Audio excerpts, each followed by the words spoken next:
Exactly 54 minutes past 7 p.m. in the land of Chukwu Di Ya. 6 minutes. It is 6 minutes. 6 minutes. 6 minutes to 8. It is now 55 minutes, top of the hour, irrespective of where you are watching and listening from. I welcome you once again, my beloved Biafrans and lovers of freedom, as I bring you some important information and good tidings this very evening from my end. As I welcome you, please endeavor to welcome others, as we are not going to take your time this very evening because we have come to do something very, very specific. I can see your names in the comment section. My wonderful people of Biafra, I welcome you all. Please endeavor to welcome others, as we may not be able to observe the protocols because of our time. We have come a little bit late, but meanwhile, we have to proceed.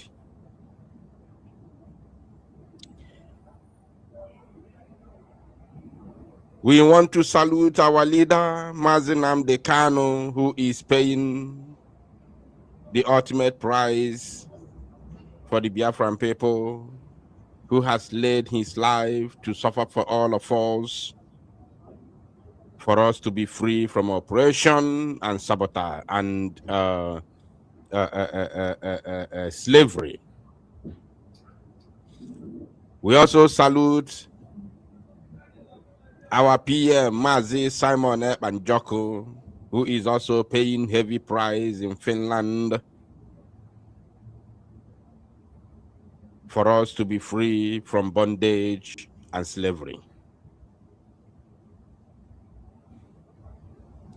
I salute every man on ground. I salute the BLA, the Biafran soldiers, who are paying the ultimate price to make sure that Biafra is restored. The gallant men and women on ground who have conquered fear and say that no matter what it takes, they will make sure that Biafra is freed from bondage and slavery.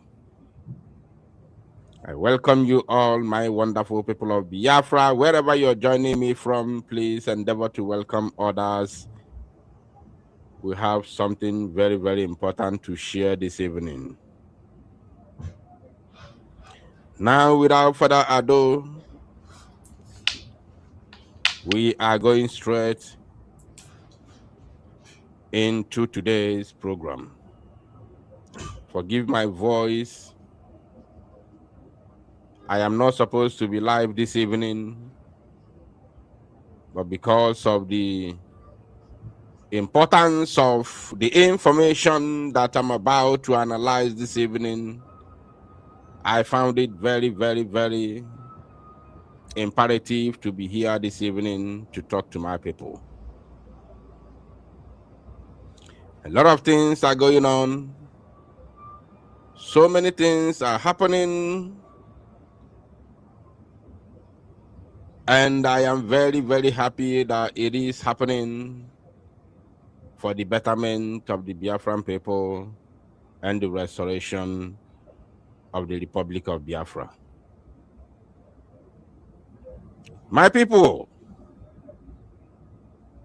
if you look around the entire zoological Republic of Animal Kingdom, Nigeria, you will understand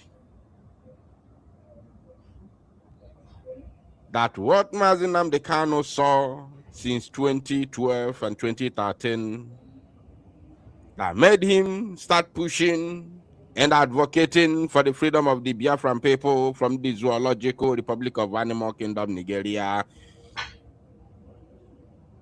Some people who are living today in 2026 are actually living in 2012 of Mazi Nnamdi Kanu.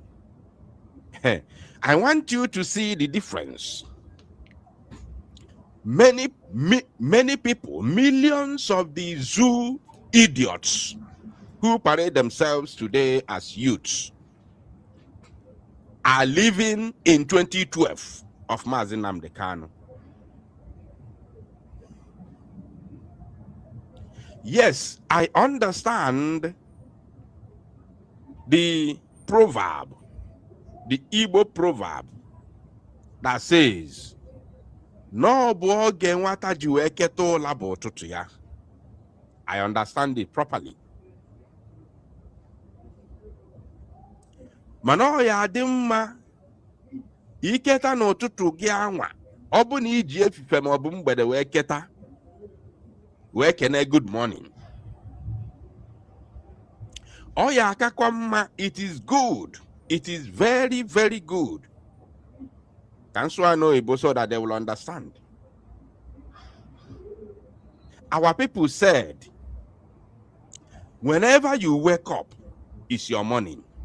If you sleep at night and wake up the following day, I don't want to say wake up in the morning, no, and wake up the following day, it is definitely your morning. Whether you wake up around 8 a.m. or you wake up around 12 p.m., you wake up around 3 p.m., you wake up around 6 p.m., it is definitely your morning. No doubt about that. And I want to bet you, even though you are an adult, the very first person you are going to meet, the first thing that will come out of your mouth is good morning, regardless of what time it is at that very moment. This is life. So, but when you greet that good morning at 2 p.m. in the afternoon, it only takes a wise person. It only takes a person with his right sense of mind to look at the time, look at his watch, or even though there is no, clock available, look at the weather. By the time you look out, you look outside and see that it's already, afternoon. It only takes a wise person to come back and retract his steps. That good morning you greeted already, you have to come back and say, "Oh, I'm not even aware that it's already afternoon." It only takes a wise person to do so. But an idiot will maintain that his early, salutation.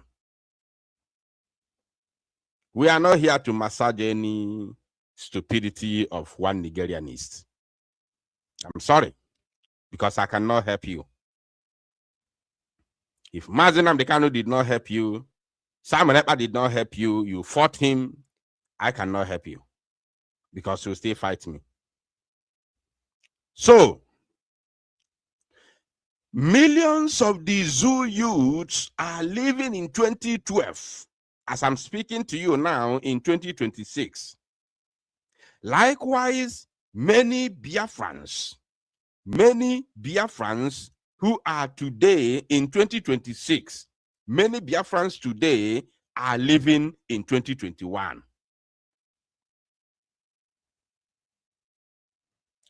A lot of Biafrans, even those who are in the struggle, so many of them today in the struggle are living in 2021, while we have advanced to 2026. You get why? If Mazi Nnamdi Kanu follow 2012, 2013, where Tibempu, I'm happy. On my video, but unfortunately, I couldn't see that video again because I have to restart my computer, and then I lost that very video. I wanted to start this very program with that video, but unfortunately, I lost the video. It's quite unfortunate. That video is one of them. One of the one Nigerianists who are now in 2026, living in 2012.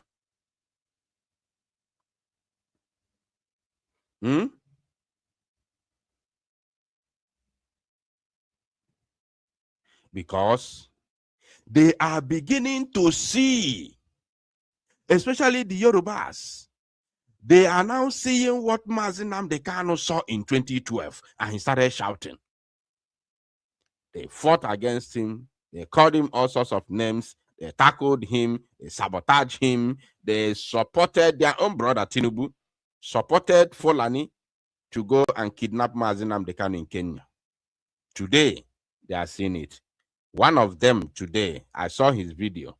One of them was asking his fellow Yoruba people to come and join hands to call for the release of Mazi Nnamdi Kanu, because every single thing he said has come to pass.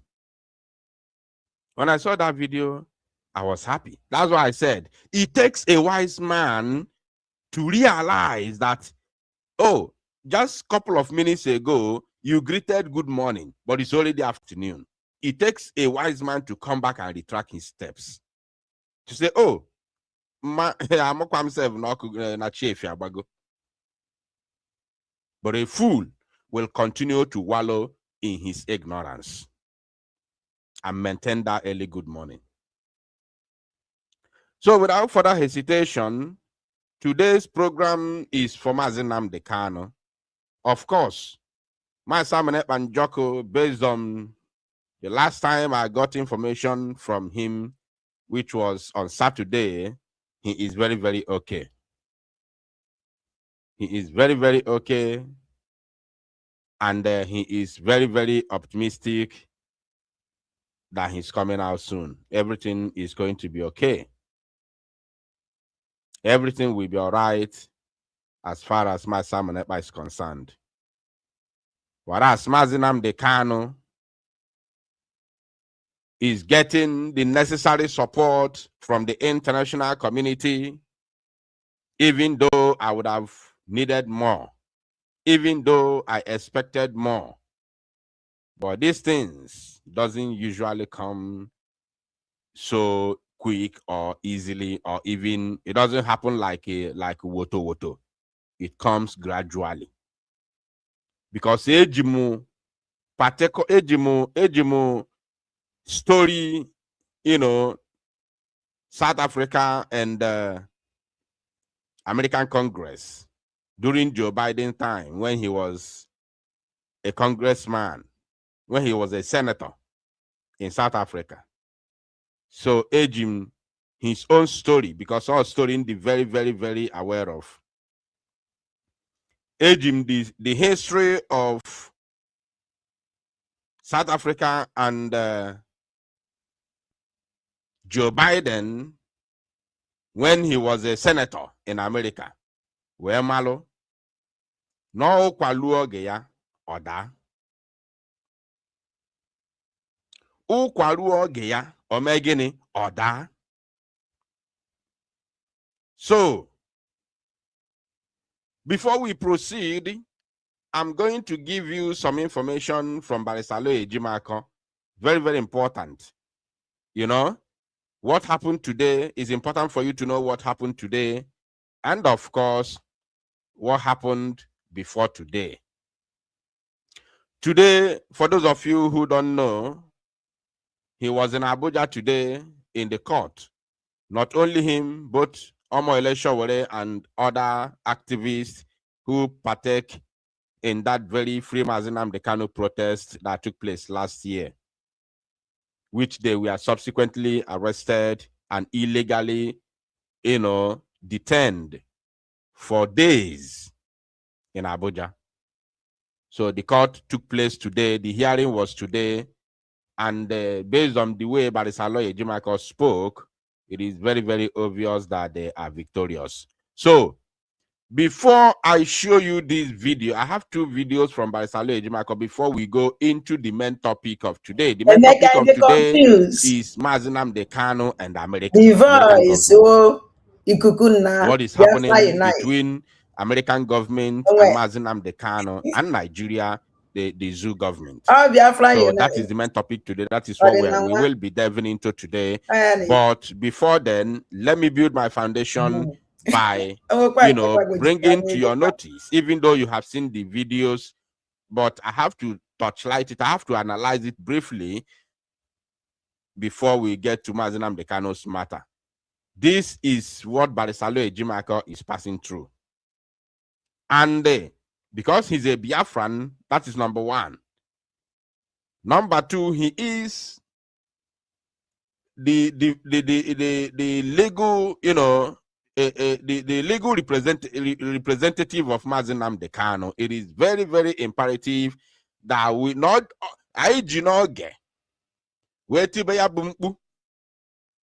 it is very, very important that we begin now to scream,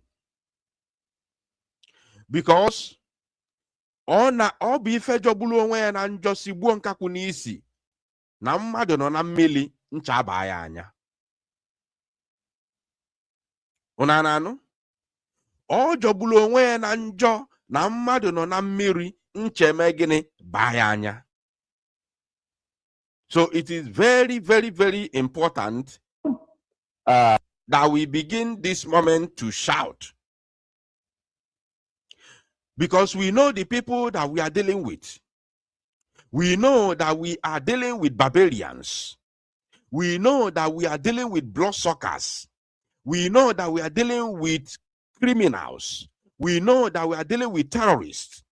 So it is good that we start now shouting before things get out of hand.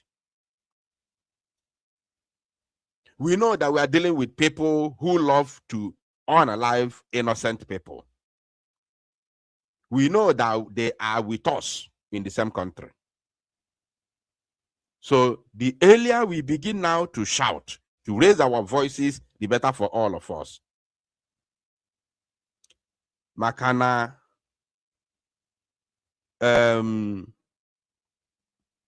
I don't know, say if one eji abụọ ebe bu ya na-aga ọ na-eti bụ maka ozu nwa mmadụ emeghọrọ nwa mmụọ.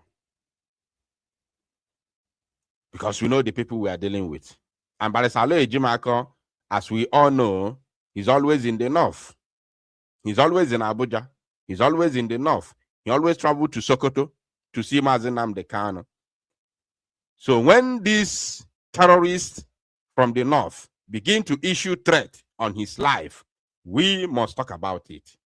We must shout. We must raise awareness. We must raise alarm. So before we move forward to the main topic of the day, which is Mazi Nnamdi Kanu and the American government, let us first of all, touch this very issue. Pay attention, please. Even though you have watched the video before, we are going to analyze it briefly. I'm here to warn Nnamdi Kanu barrister Aloy Ejimako that this should be the last time, this should be the first and the last time you will call the name of General Yakubu Gowon. First of all, if you look at the nerves, if you look at the enthusiasm, the joy, the happiness,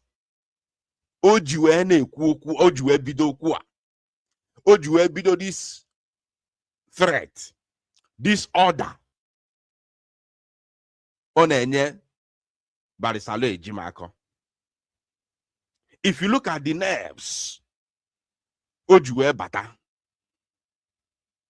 in him to talk, to threaten Igbo man,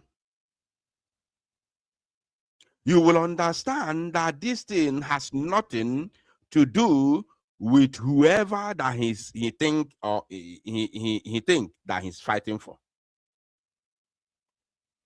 It has absolutely nothing to do with the war criminal that he believes that he's fighting for, or he's speaking on his behalf.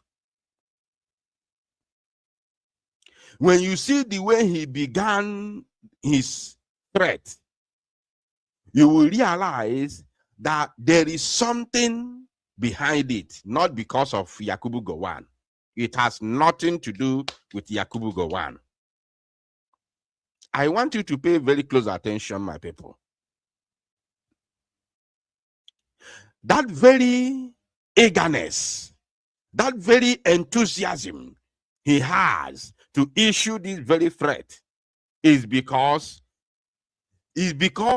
simply because of the way they see an Igbo man. They see an Igbo man as a people that should be trampled upon, a people that should be ridiculed, a people that should be killed, a people that should be dealt with, a people that are not even supposed to exist, a people that are supposed to be wiped out. That is how they see Igbo man. That is how they see the Igbo people. They do not see the Igbo people as a people that are supposed to be existing on the surface of the earth. I don't know if you're paying attention. Because if it was a Yoruba man that they all rub mind together, if it was a Yoruba man that they all eat wine and dine together, that say something about Yakubu Gowon, which many of them have spoken against any northern leader. We never see any terrorist like this man who came out to issue threat with such eagerness to that Yoruba man. We did not see any of them. But this terrorist is speaking on a camera, threatening an Igbo man with such energy, like as if na akpọpụta ya kita, kpọpụta Barisalo Ejimaka ọkụgbuo ya. As if you bring this party and bring Barisalo Ejimaka one-on-one, otigbunwo ya. Or if you bring the so-called Arewa youth and bring the Igbo youth, they will defeat Igbo youth. In any guy, in any situation, with whatever weapon or no weapon, is there in any way you bring the Arewa youth and bring Igbo youth and fight, and then their youth will defeat Igbo youth? Can such a thing happen? The entire zoological republic, coupled with other countries, including Britain and America, all of them, USSR, Egypt, and everywhere, they all fought against this same Igbo. For 3 years, they were resisted for 3 good years without any weapon. 3 years. And then you want to bring Arewa youth to confront Igbo youth without anybody joining them. You think you can just beat Igbo youth and then Akologaka? Like, seriously? Seriously? You think you can just defeat Igbo like that? But because of they believe that they have strategies to defeat Igbo. They have a lot of strategies, which begins by using Igbo to defeat Igbo. They know it already. It's no longer in 1960. It's no longer in 1967, where they did not have the idea. They have no clue of how to defeat Igbo. That's why they levied that conventional war against Igbo. But now they believe that they have the idea, they have the clue of how to defeat Igbo, which they are doing it today. They are doing it now. I have another video after this Barisalo Ejimaka's own. There's another video we are going to see. And when I play that video, I will now connect the dot with what I'm saying now. That they now believe that they know the clue, they know the strategy now to defeat Igbo, which is by using Igbo to defeat Ndib. They know it now. That's why they are speaking with this, energy. There's another video coming. Now, let's listen to him. Here to warn, I'm here to warn Nnamdi Kanu barrister Aloy Ejimako, that this should be the last time, this should be the first and the last time you will call the name of General Yakubu Gowon, or you will disrespect him. We, the Northern Nigerian youth, will not tolerate that. General Yakubu Gowon is our role model. General Yakubu Gowon is our father. General Yakubu Gowon is our leader. So the issue of disrespecting our leaders in Northern Nigerian will not tolerate it with the Northern Nigerian youth. Enough is enough. We are warning you, don't ever call or mention the name of General Yakubu Gowon. General Yakubu Gowon has done a lot to the development of Nigeria and Africa at large. And let me tell you something. Each time, most of you, the hatred you have for Northern Nigerian came to disrespect or insult our leaders. We will not tolerate that any longer. And what you don't know, let me tell the public you know today, it's only the Northern Nigerian that so much believe in the unity of Nigeria. It's only the North that believe in the unity of Nigeria. Apart from that, there is no anybody. So this should be the first and the last you will disrespect Yakubu Gowon. If you do that, if you repeat that again. Unfortunately, they cut the video from there. I wanted to know the full threat.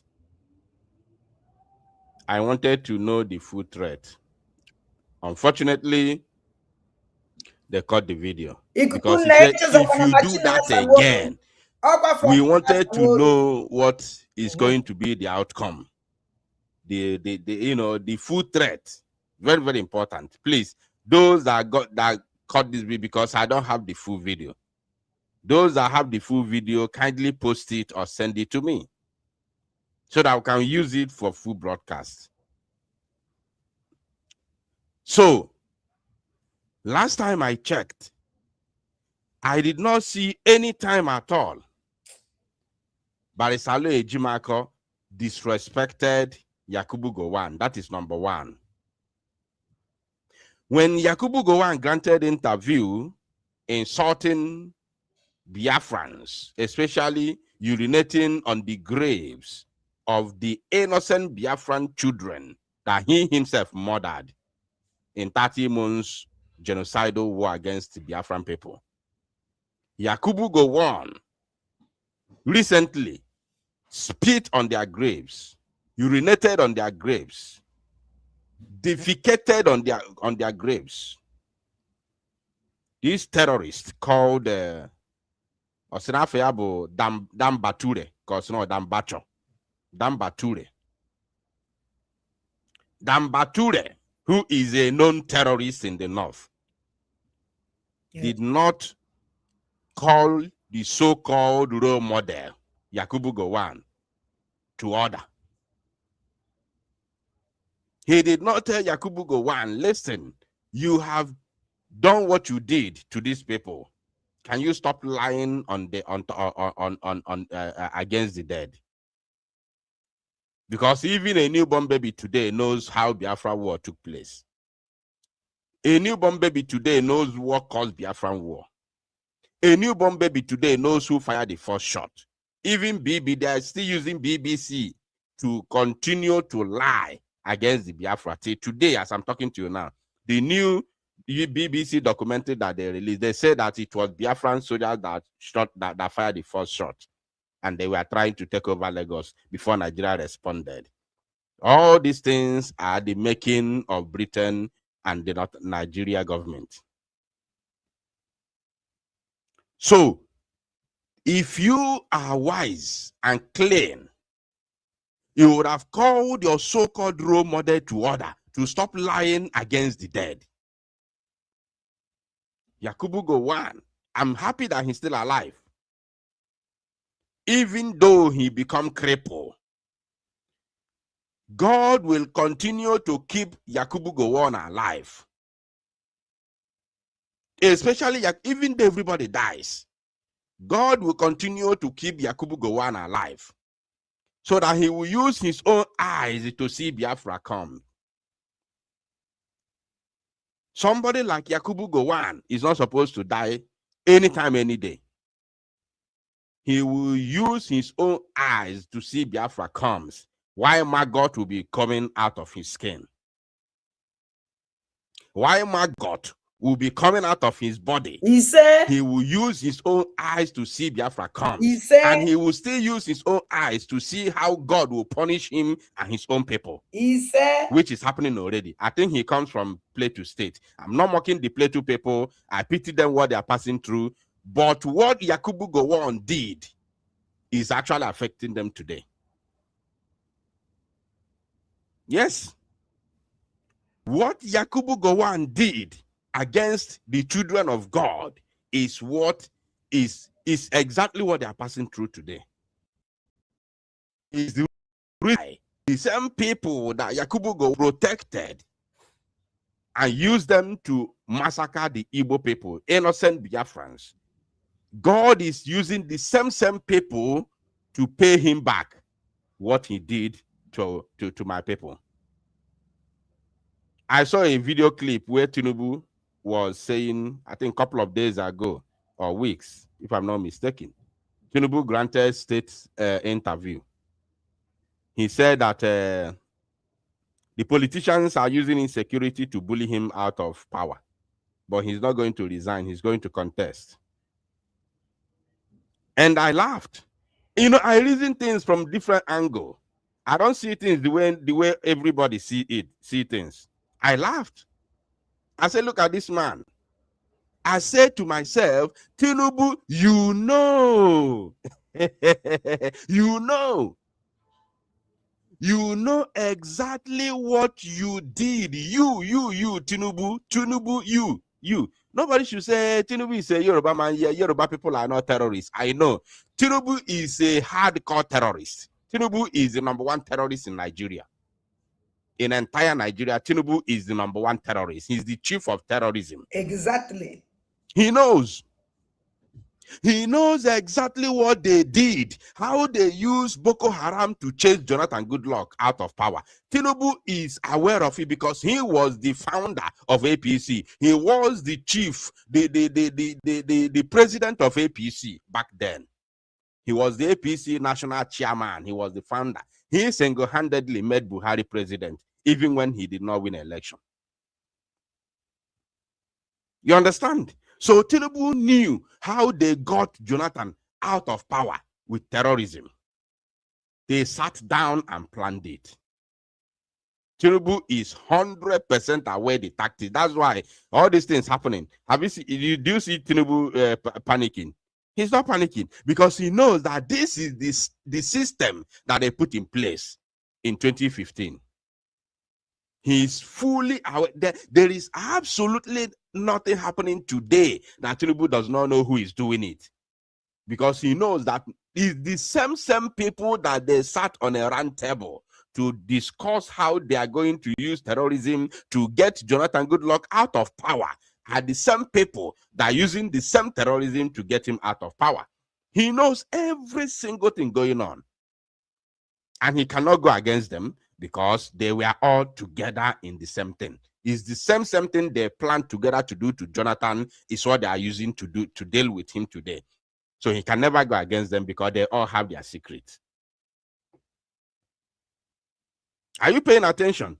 So when he said that, I watched only once. I watched it only once and I laugh. I said, this man, he knows everything. He knows themselves. He said they're using insecurity to bully him, to take him out of power. But he's not going to resign. He's not going to step down. He's not going anywhere. He will campaign for his second term because he knows what they are doing.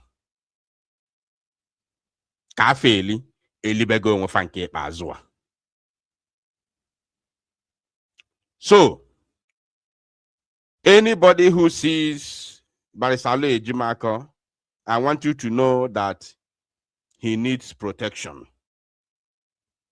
And this man, we have seen his face. We have known his name. His name is Dan Bature. If anything happens to Barrister Aloy Ejimakor, we will definitely hold him responsible.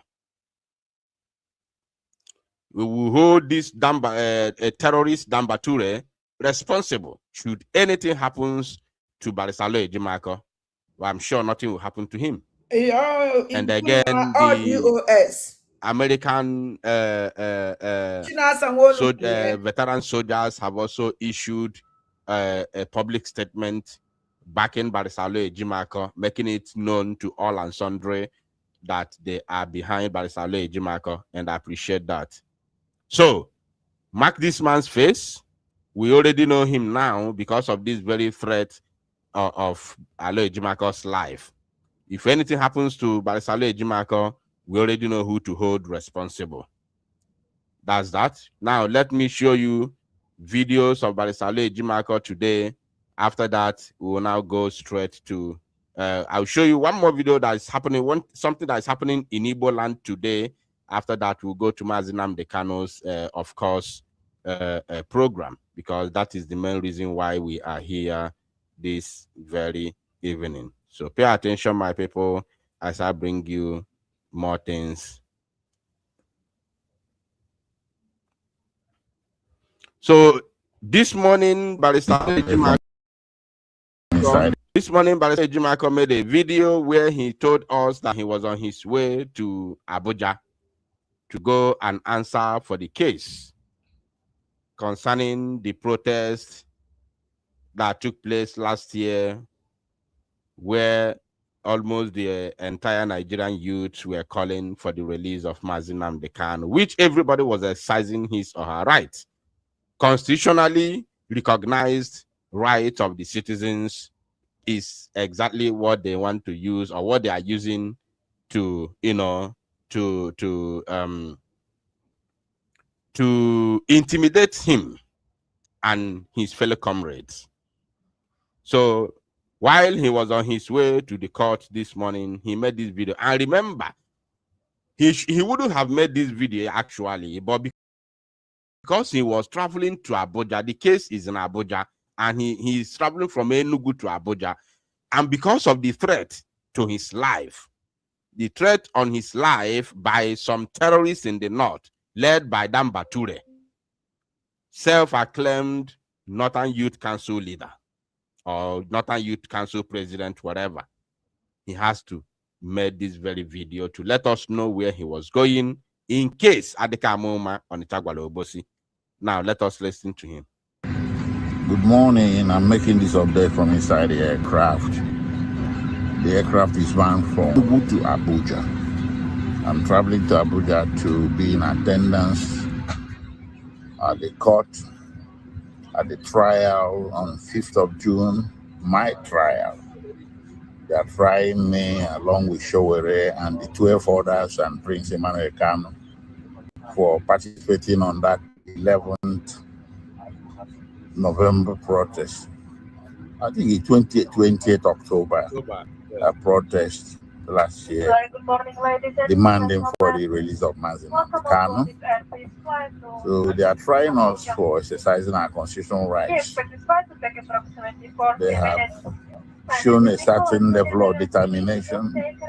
So we are also going to be determined in defending ourselves. I'm inside a piece to Abuja for that purpose, and the others are coming from all parts of the country. So on the 5th, I shall give you an update as to what happened in court on that day. Thank you. Wish me safety. Thank you. Okay, so this was in the morning. This was actually in the morning. And then after the court hearing, he made a second video thanking everyone who stood by him. Let us watch the video and then we move forward from there. Pay attention, please. If you are entering, please do us a favor by liking and sharing the broadcast. It's very, very important. We are live. This is your live program happening right now. We have a lot to discuss this evening. Let's watch this. Hello, ladies and gentlemen, all of us of freedom out there. I hope you will not find this very short amateur video a little bit unusual. In a sense, it is. It's just my own little way of saying thank you to all the persons that I mentioned their names here. I wrote down their names. These people have been my source of strength. They are the unseen hands that have been the rock of Gibraltar that stood behind me through thick and thin since I engaged in this very difficult task in defense of freedom. In particular, with reference to the case of Onyendu and all the Igbo youths out there who have suffered on the mere suspicion that they are IPOB members. It has not been easy since I was engaged in this task by Onyendu on the 9th of September 2017. It has given me the opportunity to meet very wonderful people. There has been travails, pains and suffering and tribulations, but on the whole, I am humbled and strengthened by the support of the very people that I mentioned on this post in writing. There are others. Of course, there are. I cannot begin to mention everybody as time goes on. I will do this again. A lot of them would not like to be mentioned in print. And those I mentioned here, I hope I have not embarrassed you. And I hope my doing so will not invite some kind of friendly fire from the usual suspects. But I have to do it. My conscience tells me that I have to do it. And to protect your identity, I have chosen to mention only first names here. But do you know yourselves? Yes. You know yourselves. Please accept my little gratitude. Your support has been very critical to keeping me going. And as I said on the post, your support is support to Onyendu. Without people like you, I don't know what would have. It would have been much more difficult. So here I am to express my eternal gratitude and to assure you all that your name has been written in gold in my heart. Thank you again, and God bless you all. Bye. All right. Now the third video which I'll be playing has some gory images that I cannot show on the screen. Therefore, I'm going to cover it a little bit. I will cover it a little bit with this our PM's protest, which is coming on the 4th of August, 2026. We are going to touch this part a little bit as we move forward. We are going to speak a little bit, give you some information concerning the protest, which is coming soon. Now we are in June. We only have 1 more month to go.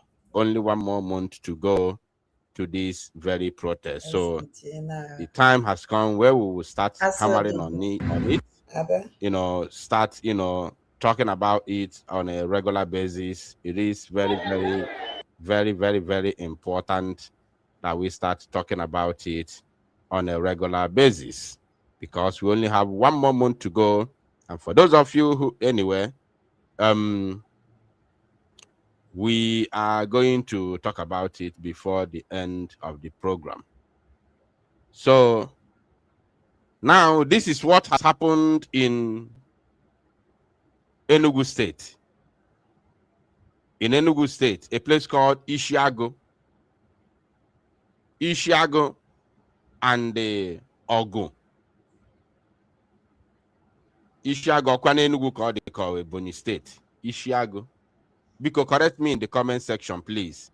Ishiago kwana Enugu ka ọ dị ka Ebonyi State ka ọ dị. Ishiago. I'm going to play the video, but I want to show a little bit, like small. I forgot. Freelance enhancement just killed some of the villagers and brought their corpses in the road. And some of the villagers are doing riots. They have blocked all the road, both left and the right. The army people is trying to stop them, you know.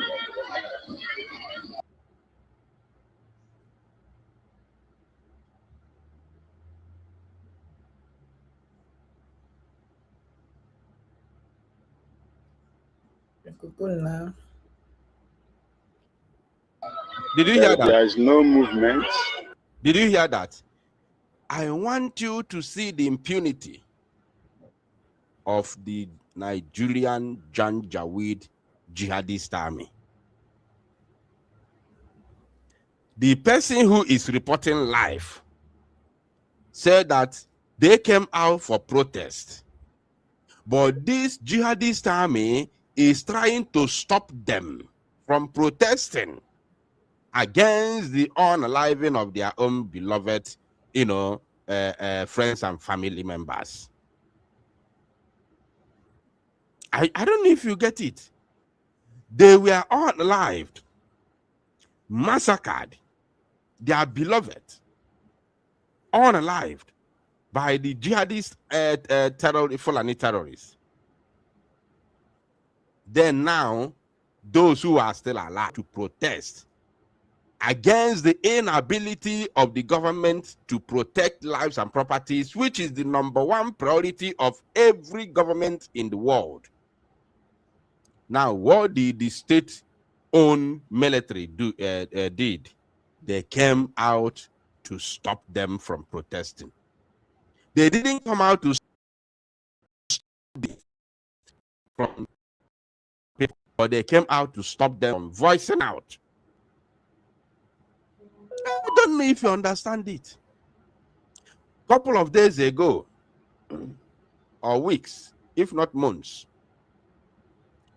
we saw a video where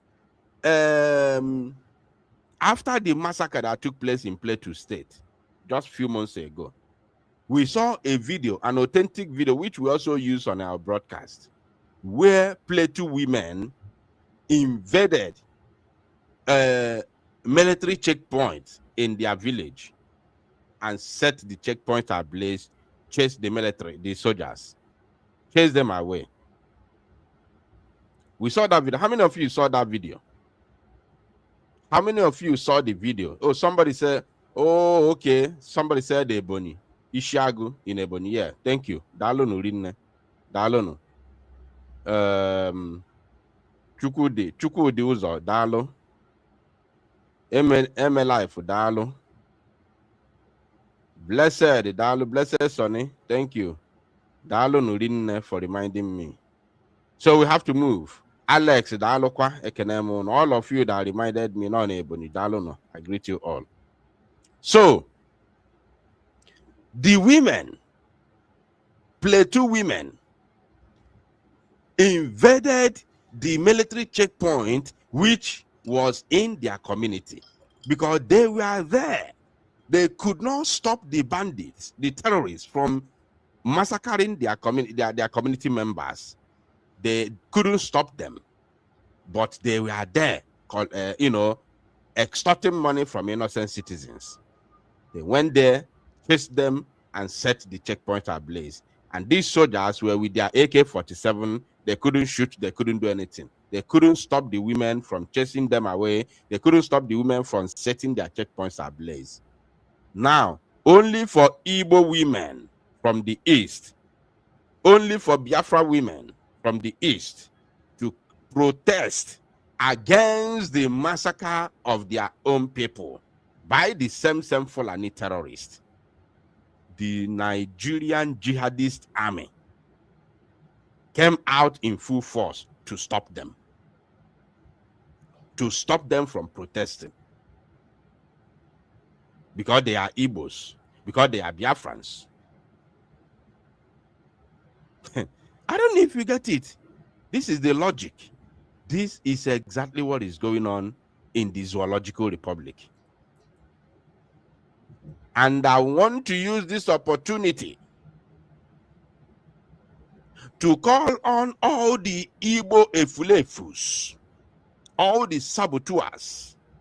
That's why I said, now the Northerners, the Fulanis, they have mouth now to talk to the Igbo people however they like, because they now have the way to defeat the Igbos. They now know that it is used the Igbo against the Igbo. Only what you have to do is to drop some cash for him. Just stop if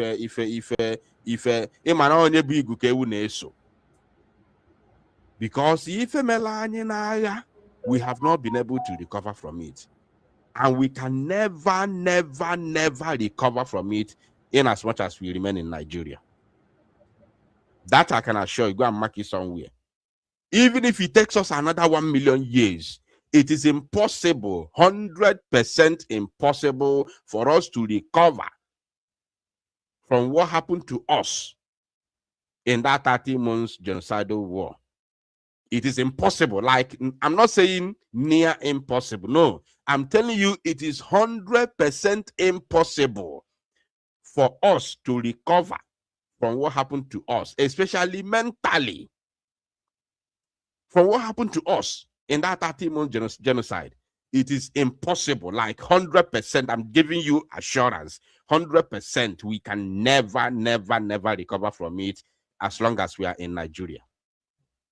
This one, I can assure you with all my life.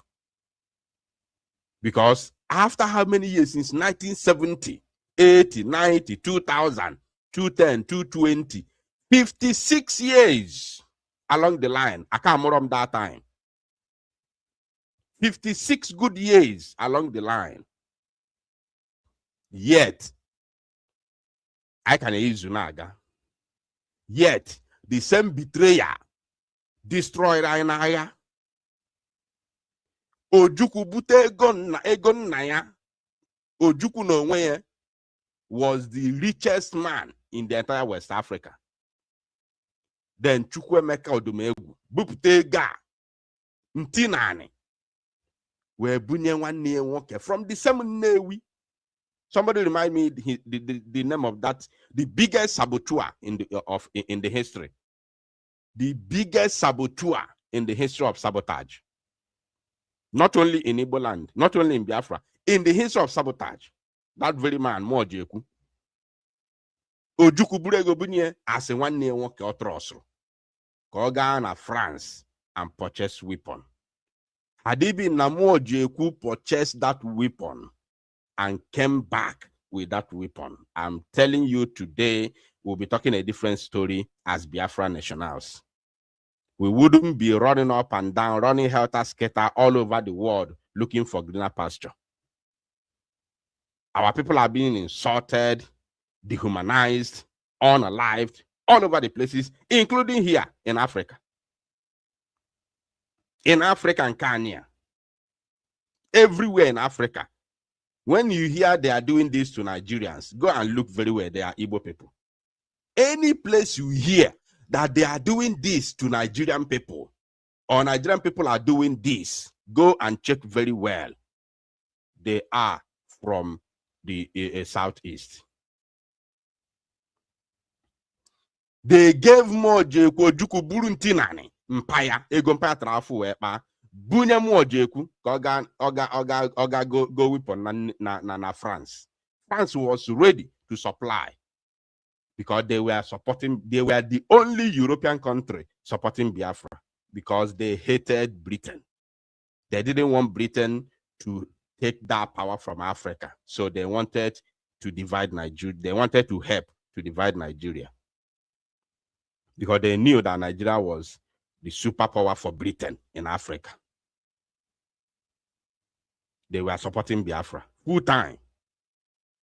Mojeku went to France.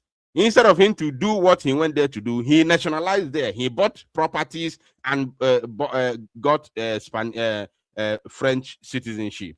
He took all his families to France. Till today, they are still in France. Some of them migrated from France to Britain.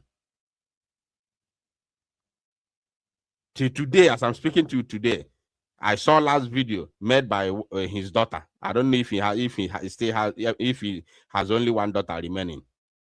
Last video his daughter did was lamenting in that video.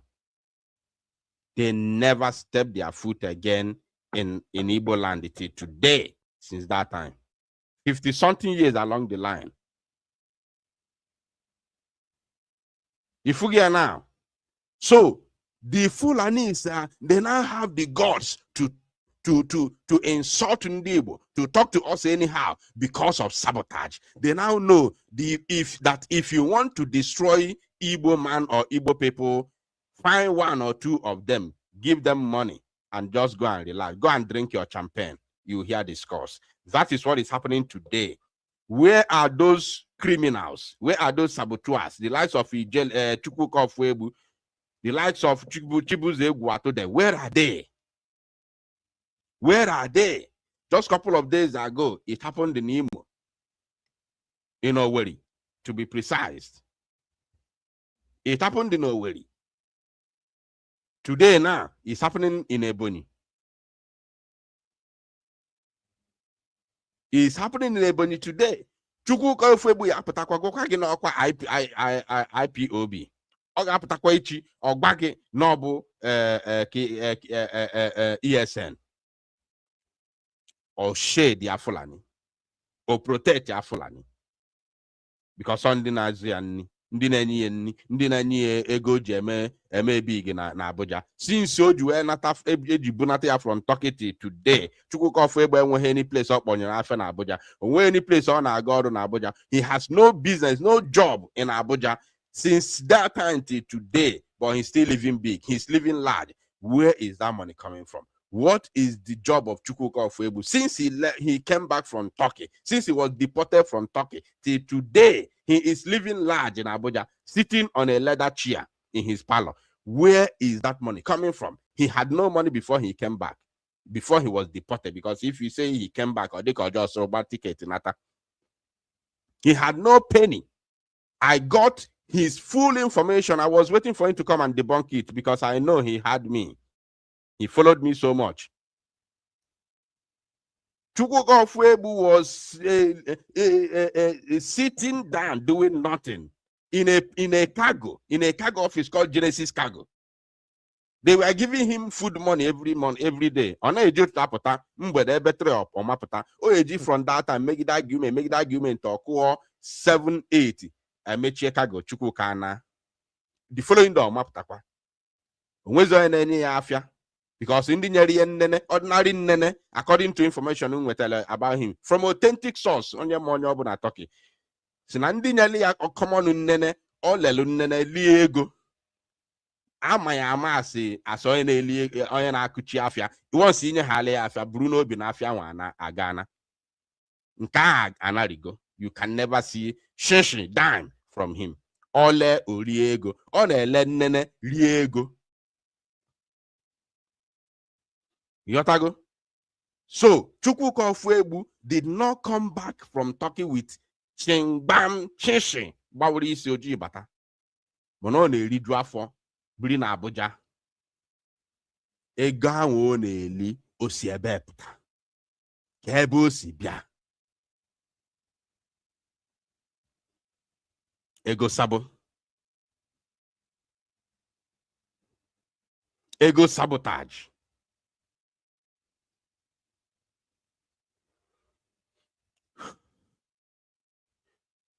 So they must come. Oh, we up Takwechino, sige no, this one didn't happen. Oh, IPOB, ESN terrorists. Oto Sapoha. Because Nanya, I wouldn't be terrorists. Where is Chibuze Guato? All of you should come. Because also Tigoko, Oh, say Tigokwa. I wonder what is giving them morale that ife na-eme na Yoruba land and ife na-eme na North amamenwu na Igbo. I don't know what is telling them. I don't know what is giving them that courage that if you chase away the BLA, if you chase away the, as you call them, ESN, let me use the one that they will understand. I don't know what is encouraging them that if you chase away ES, let us assume that they are doing a good job as their followers usually applaud them. Let us assume that they are doing a good job. What is giving them that morale, that courage, that belief that if you chase away ESN from the East, that what is happening in Yoruba land today, what is happening in Benin, in Edo State today, cannot happen in the East? What is giving them the courage that what is happening in Benue State, which is a stone throw from the same Ishiago in Ekwokwuyana, a stone throw from Ishiago, a stone throw from Obolafo. In Obolafo, Enugu State, Oku, onye no na Benue State ya Zagi. You need her microphone. What is giving them courage and belief that what is happening in Benue cannot happen in the East? If you chase away and the unalive destroy ESN in the East. Because as far as I know, it is because of the same ESN that they are fighting to kill is the reason why the terrorists, Fulani terrorists, have not taken control of the East. Because they know that they are there. Because before the formation of ESN, Fulani was already everywhere. There was already massacres everywhere. Fulani was everywhere in the East. They were already doing what they know how to do best everywhere before the formation of ESN. So what is giving them that belief? If it's not the sabotage, if it's not the ego sabo, what is giving them courage to do what they are doing? Let us watch this video.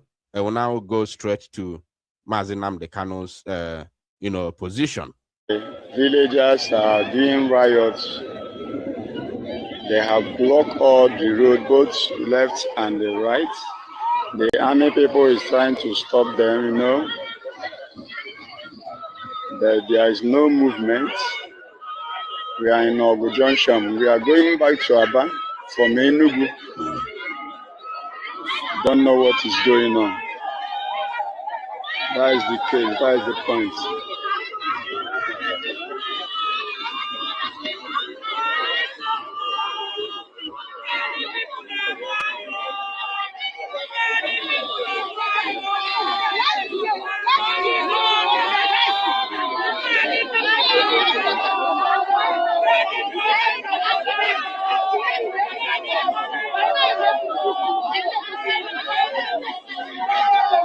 Happening in Chicago and Dogo.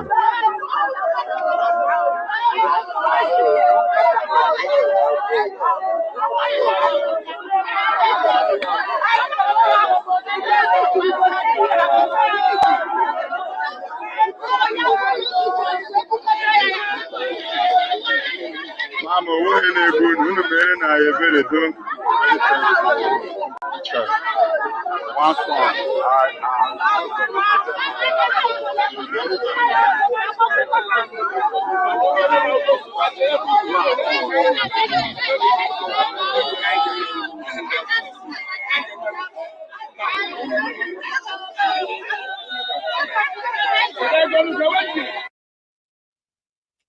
So, this is now the current situation. Today's date is 3rd of June, 2026.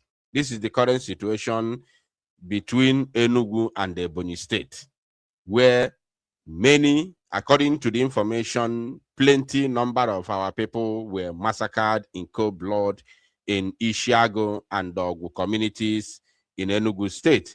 Now, the people came out to protest. For those of you who are just joining now, people came out to protest against the massacre of their loved ones Nigerian jihadist army came out to stop them from protesting. But they couldn't be able to stop the Fulani terrorists from massacring the innocent people in the same community. And this massacre took place last night. So I'm calling, where is Chukwu Di Ya?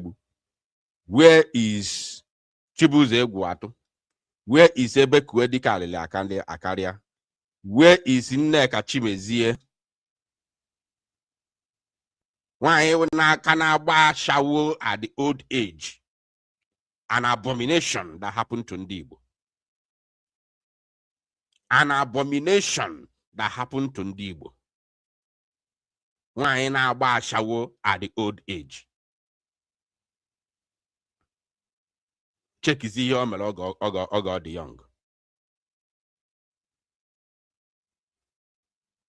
Alumeli Igbo. Amamokane kugo because Otego anybody send me anything about her. Onapugo because one in the comment section because I don't follow her. That's the truth. The only time Nama no kuru or something bo send the alum, but not go now. What anybody send them something from her? Okane kuku okana social media ka onapugo.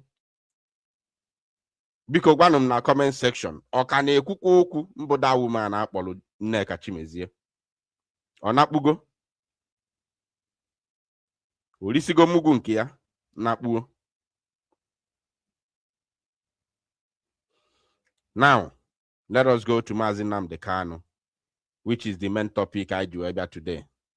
I could see Mazi Nnamdi Kanu. I know better information about the upcoming protest, and then we'll call it a day. So, my people, this is the main topic that brought us here this evening. The reason why we are here this evening is to discuss about Mazi Nnamdi Kanu, and of course, the U.S. government, which is now taking it upon itself to fight for the release of Mazi Nnamdi Kanu. And this is just the beginning. This is just the beginning. I want you to know that USA is a sovereign nation. They are the world powers. And when it comes to issue that has to do with sovereignty of other country or other nation, far anahe jike apatania, they don't come out with full force. You understand? But they are going to be giving you warning, hoping that you will understand and do the needful. But the moment they see that you are not budging, you are not, moving an inch, then they will come with full force. That is how America works. When Joe Biden, this Joe Biden you see today, that was the president of America, used to be a congressman, used to be a U.S. senator. He took it upon himself. I want some people to listen to this broadcast tonight. I'm not going to mention them, but I want some people who have gotten so close to me to pay very close attention to what I'm about to say tonight. Very, very, very important. This very program, everybody now, but the main reason why I do this evening. So, and the mamle na I am pressed. So please, I'm going to play a music while rush to the toilet to pee to ease myself, and then I'll come back because I can't be able to delve into this very matter. So can I get a go a while I ease myself in a jiffy?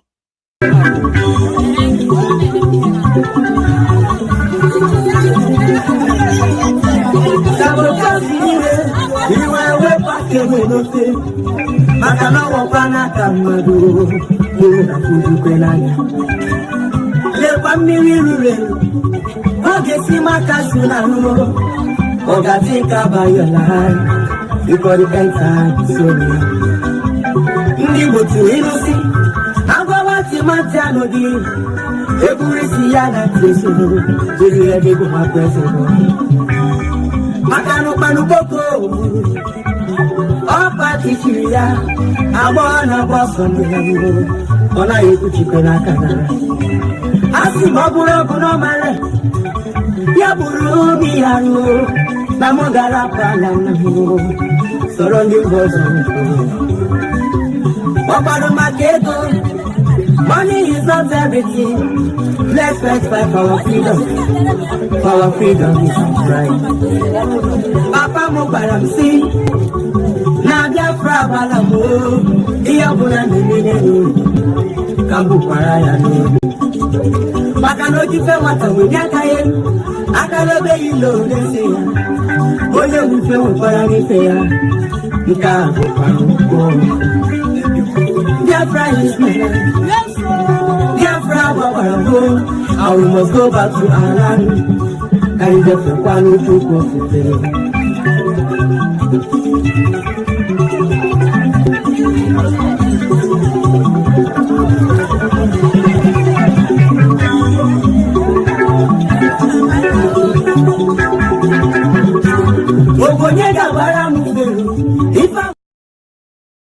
All right, welcome back, my wonderful people of Biafra, lovers of freedom all over the world.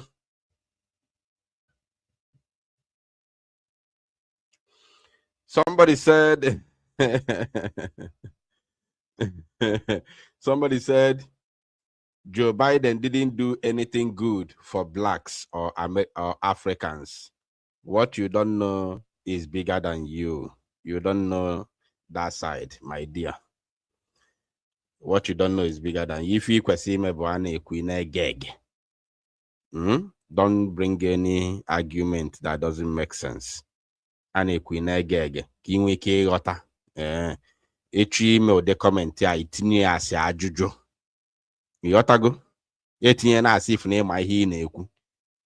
When you want to make this type of comment, you make it in a you know, you put it in a question mode, not as if you know what you're saying. So let's proceed. Obviously, nature my head job by them melo. A joy as I do kakawalogi. Mobi cello or that side, you will understand. So there are some people. There are people who got so close to me in recent times in this very struggle, and I want them to pay very, very good attention to what I'm about to say, because the person in question,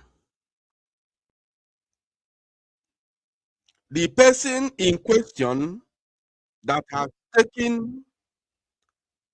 has taken this very battle, this very fight upon himself, is a man. You're going to see his name. If necessary, I will also show you his video because he's not hiding.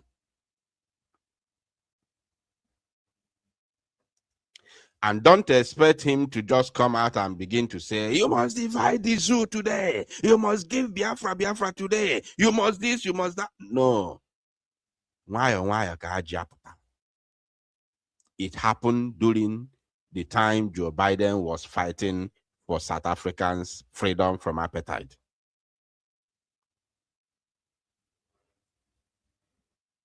It happened like that.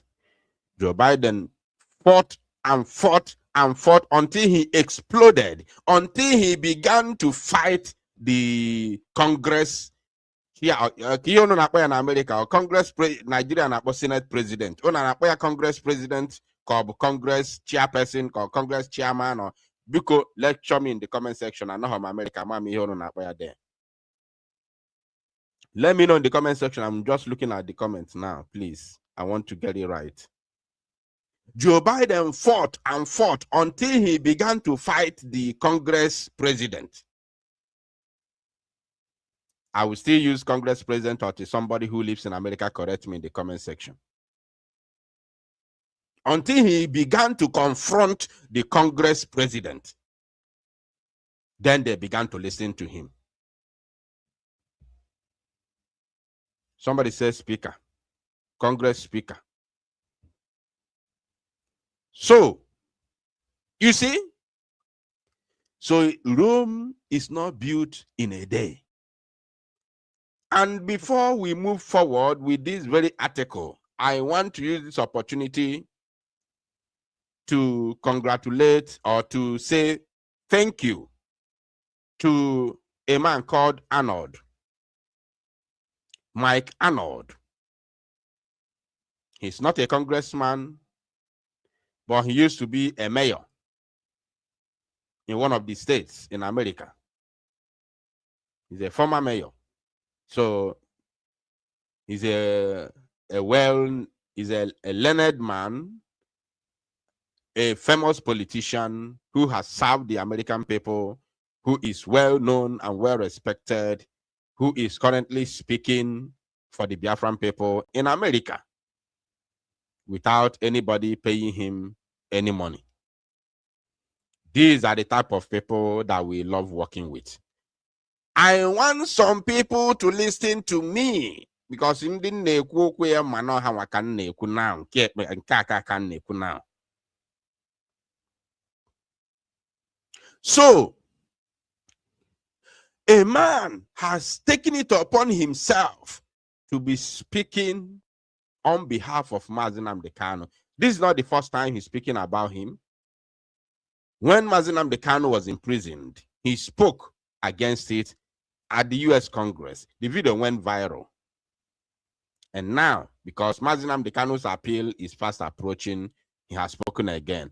And time is coming when he will take it upon himself to fight and fight and fight relentlessly until Mazi Nnamdi Kanu is released. This is how they work. Now, according to this article, which we have gathered the direct memo from US Congress, we have it, but because it's written on a very tiny letters, so we may struggle to show for you to read alongside us, while showing it on the screen. So let us read from a Zoom media platform, which is the same thing written on that very note that we have obtained from US Congress. Now, title, Nnamdi Kanu, US Congress asks Secretary of State to engage Nigeria government. The United States Congress has asked the country's Secretary of State to engage the Nigeria government on the trial, conviction, and imprisonment of leader of the indigenous people of Biafra, IPOB, Mazi Nnamdi Kanu. The development followed a resolution passed by the Congress on May 22nd, 2026. A copy of the resolution was obtained by Daily Post on Tuesday. The resolution, numbered HRES 1321, followed a motion by Congressman John James. I told you that he's not hiding. His video is everywhere. His pictures everywhere. So his name is everywhere. John James, he's a black man, a well-read and well-learned politician in America, a young man actually.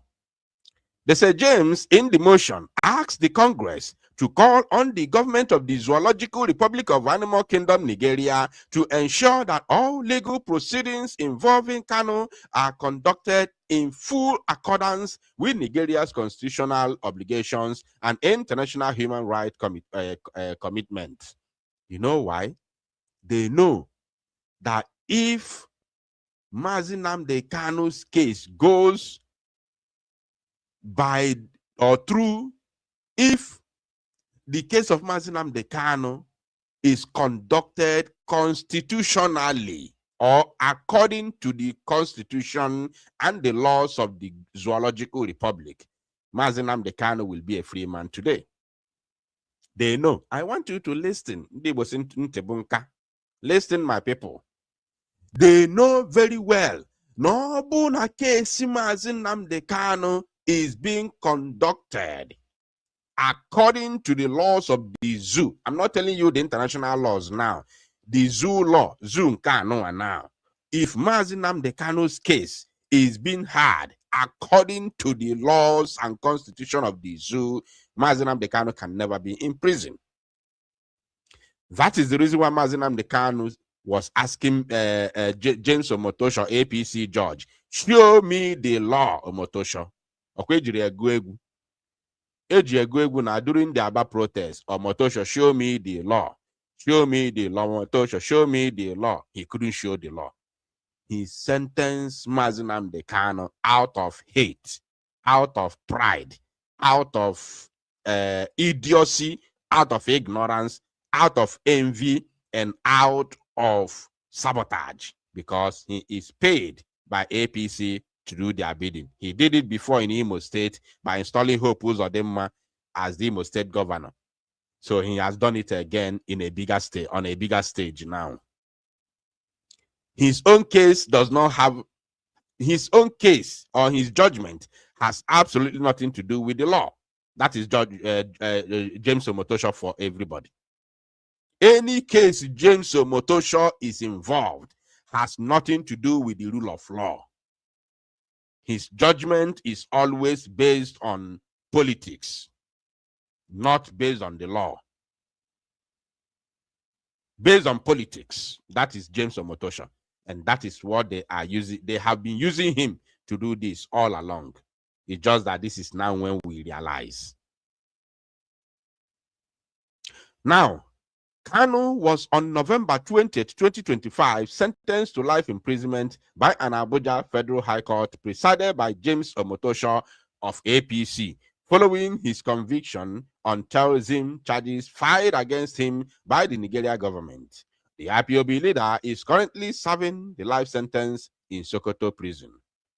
Kanu and his lawyer had kicked against the judgment delivered by James Omotosho of APC in the terrorism trial, arguing that his conviction was based on repealed laws, which is the truth.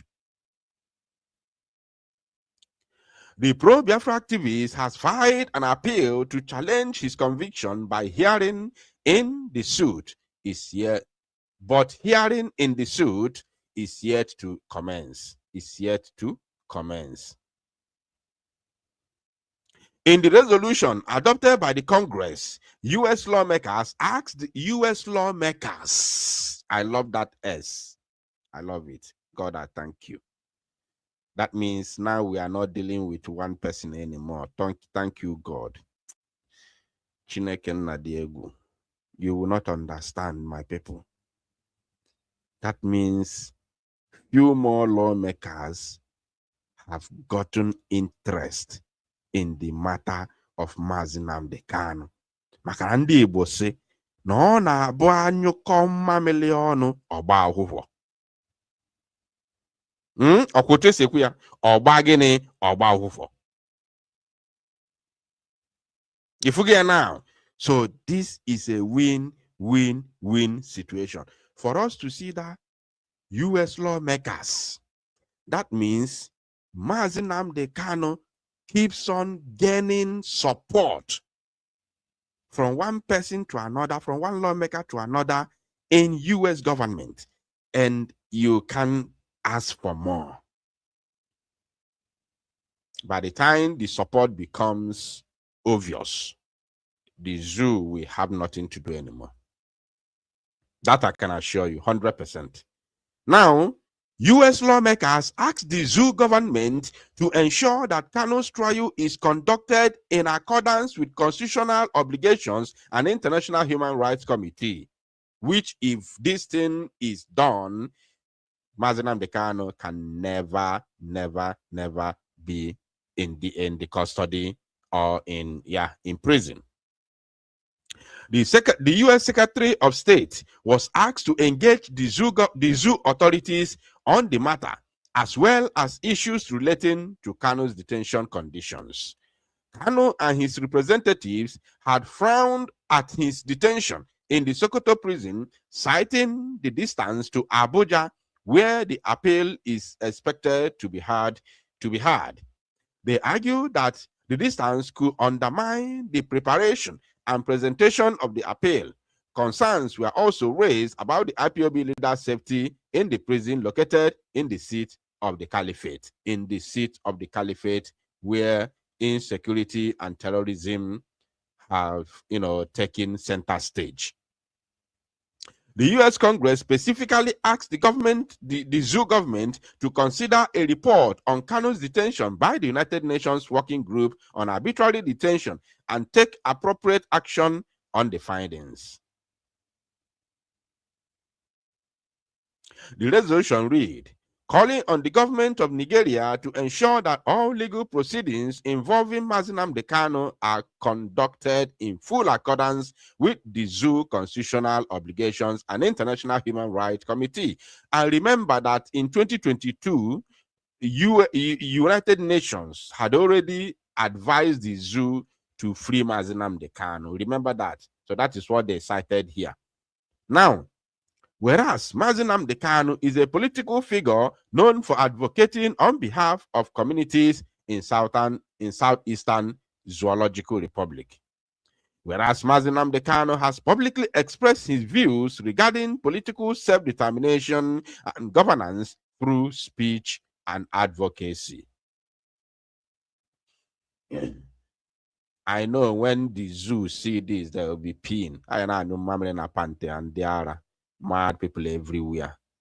You think you are going to use propaganda to cover the eyes of the world forever. You think you will use your media propaganda to destroy Mazi Nnamdi Kanu and destroy the Biafran people forever and keep the Biafrans under bondage forever. No. We serve the living God. As we fight and pray, God will answer our prayers. The time is now. Whereas concerns have been raised regarding the circumstances of Mazi Nnamdi Kanu's apprehension in Nairobi, Kenya in June 2021 and his subsequent transfer to Nigeria. And his subsequent extraordinary rendition to the Zoological Republic. I know you people are afraid to say it the way it is. I know, because you are under Nigeria Broadcasting Corporation. I get it, no problem. So, whereas questions have been raised by legal observers and international bodies regarding whether this transfer complied with applicable legal standards and international obligations, the answer is no. Even Kenya court has ruled against it. Kenya court has ruled against it and is part of the victories of Mazi Nnamdi Kanu. Whereas the United Nations Working Group on Arbitrary Detention, in an opinion issued on July 20th, 2022, found that Mazi Nnamdi Kanu's detention violated international human rights obligations and called for his release and the provision of remedies. You do get that?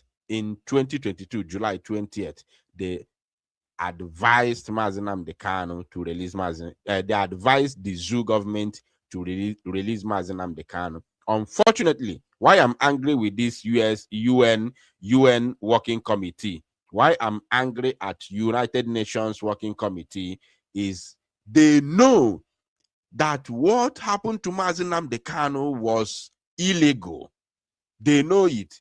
And they issued that very statement in 2022, July 20th. Today, as I'm talking to you, this is 2026.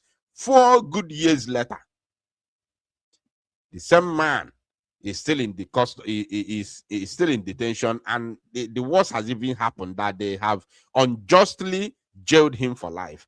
Yet this same UN Working Committee is silent. They are yet to respond. We are talking about United Nations here. We're not talking about a civil rights group in Nigeria or elsewhere. Not even what do they call this human rights organization? What do they call that human rights organization that usually speak? What's this human rights organization? Is very famous. Amnesty International. Not even Amnesty International. Not even Amnesty. We are talking about United Nations. So for them to keep mute on this matter when they know every single thing that happened in this case, and they kept mute since then, especially since Mazi Nnamdi Kanu was illegally jailed, is baffling. Is completely unbelievable. It's disheartening. In fact, it says it's a criminal offense. It's a crime for you and knowing everything on this matter. Kept quiet since that time till today, 4 years along the line. Especially since last year he was illegally imprisoned for life. And UN kept mute. It's unbelievable. It's unbelievable. I'm telling you. That's to show you the corruption that is in United Nations. I want you to know today that UN is corrupt. UN is highly corrupt. Thank God we have nations like America. Thank God we have nations like America that no country can intimidate. That no country can intimidate. Not even Britain can intimidate America. Thank God we have countries like this. Now, they say, whereas courts in Kenya have issued rulings concerning the legality of Mazi Nnamdi Kanu's transfer extraordinary rendition from Kenya to the zoo, whereas concerns have been raised by human rights organizations regarding due process, access to counsel, and conditions of detention. Whereas prolonged detention without adequate medical care raises serious humanitarian concerns. Whereas the protection of freedom of expression, fair trial rights, and human treatment of detainees are fundamental principles recognized under international law, including Universal Declaration of Human Rights and International Covenant on Civil and Political Rights. Whereas the United States has a long-standing commitment to advocating for the protection of human rights and the rule of law globally. And whereas the United States has previously engaged diplomatically in cases involving individuals detained abroad where credible concerns of wrongful detention exist. Thank you. Now, therefore, be it resolved that the House of Representatives calls on the government of the zoo to ensure that all legal proceedings involving Mazi Nnamdi Kanu are protected in full accordance with Nigeria's constitutional obligations and international human rights commitments. Urge the government of the zoo to carefully consider the findings of the United Nations Working Group on arbitrary detention and to take appropriate steps consistent with encouraging the government of the zoo to ensure that Mazi Nnamdi Kanu has consistent access to legal counsel, necessary medical care, and human conditions of detention. Encourages the Secretary of State to engage with the government of the zoo regarding concerns related to due process, detention conditions, and respect for fundamental rights, and reaffirm the commitment of the United States to the protection of human rights, freedom of expression, and the rule of law worldwide. So, this is the matter here now, right? I want to show us something. I want to show us something very, very, very important. Somebody made a comment here before, which I highlighted. And it's very, very important to show us something that has happened before. The man who started this very fight, we must remember him. We must remember his name. We must remember who he is. Because by the time Biafra wins, we are going to remember him. We are going to immortalize him.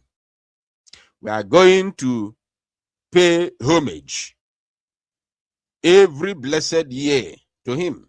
We are not going to be like others who forgot those who fought for them. We are not going to be like others who asked those who fought for them to leave their country. We're not going to be like others who ate and cleaned their mouth as if they never ate. Till today, Biafrans are still remembering Kerafa. What's the name of that man? Kerafa, that man, no United Nations headquarters in America. Somebody, somebody, that man. Somebody help me because Uche na abia and they was Uche na abia. Kerafa, that man, muru onwe ya onye ọcha ka ọ bụ muru onwe ya ọkụ na America na UN United Nations headquarters office in America. Some cruise and course the name Equihokam Lote that name. Steve Menok, somebody Menok. Bruce Menok. Is it Cruz Menok or Bruce Menok? Bruce Menok. So Bruce Menok. Thank you. Biafrans are still remembering Bruce Menok till today. Every May 30th, when we are celebrating our heroes and heroines that paid the supreme price for Biafra independence, we always remember Bruce Menok. I'm talking to John James today. This fight you have taken upon yourself, please continue. Do not allow anybody to deceive you. Do not allow anybody to bribe you. Continue with this cause that you have taken upon yourself. We are going to remember you. We will immortalize you. We will build a statue of you in Biafra land in gold. And we will always pay homage to you and your family forever. Even when you are old and gone, your family will continue to reap from the seed you are sowing today. For Biafrans, your family will continue. We are not just going to be remembering you for praying for you and do every year or saying thank you just like that. No, things will be included. Things will be involved. Every blessed year, we will visit your family in America to pay homage. Things will be included, be it material things or whatever. I know we are not enticing you, but I'm telling you what we are going to do. Till today, even without us getting independence first yet, we are still remembering Bruce Menok. Imagine what we are going to do when we are finally getting the independence. So, I want to show us something.